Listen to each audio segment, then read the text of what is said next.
Hey, Dutch Uncle George here, and on this video I'm going to be discussing body count of the women that you might be considering dating, and how important is body count.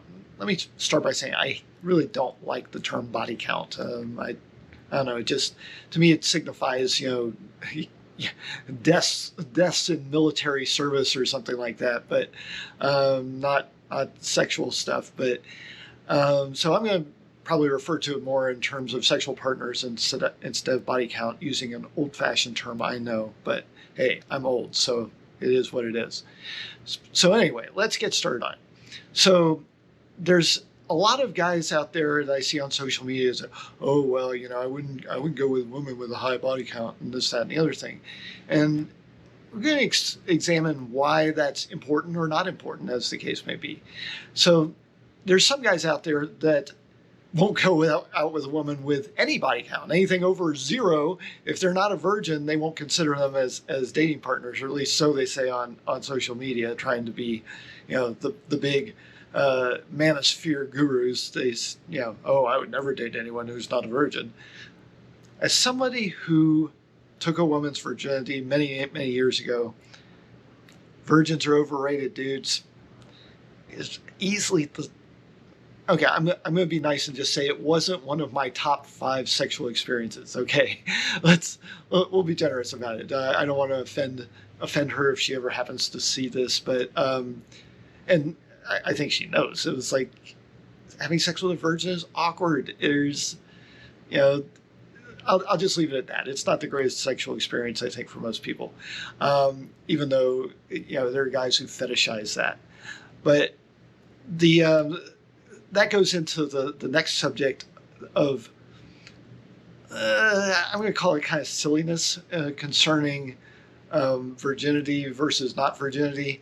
And I've seen this several times online, where guys are proclaiming that when a woman has sex with a man, that the man's semen transforms her DNA to make her more like a man. Now, I don't know where this comes from. All I can think is maybe they're misunderstanding what happens when basically you have sex and the woman's egg gets fertilized by the sperm and it becomes a baby at some point, if all things proceed normally. But that they're not changing the woman's DNA. The man releases a sperm cell and it goes wriggling along, and the woman releases the egg and it goes down.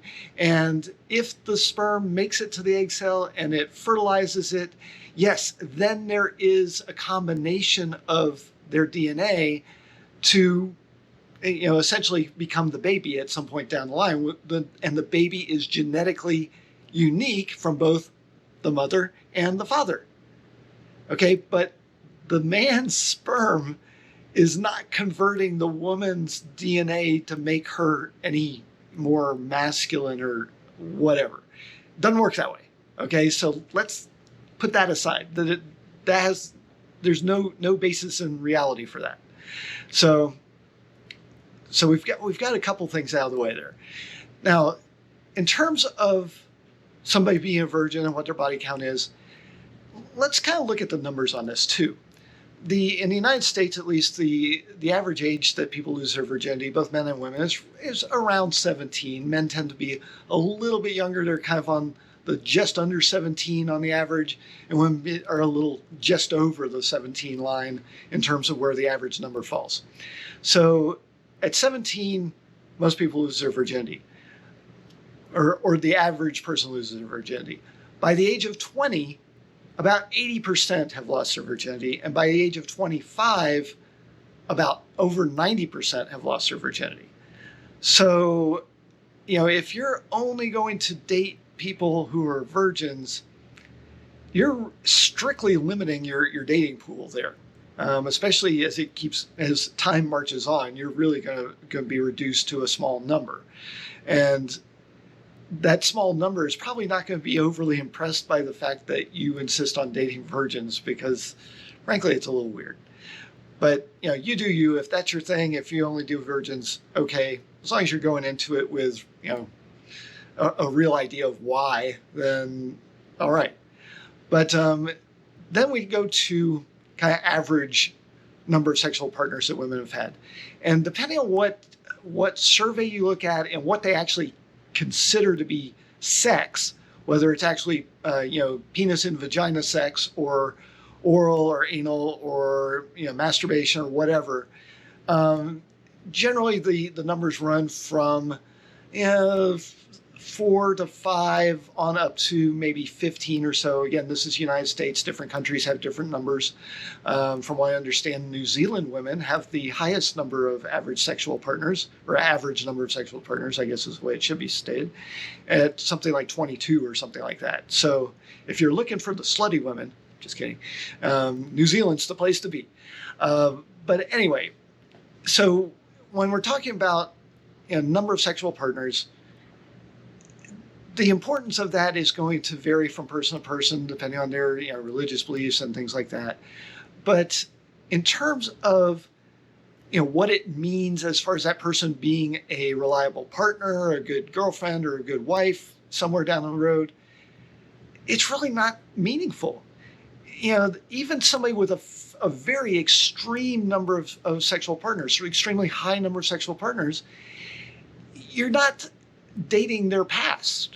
You're dating who they are currently. And sometimes somebody who is very promiscuous earlier in life, they will, rethink things and change and decide to become much less promiscuous.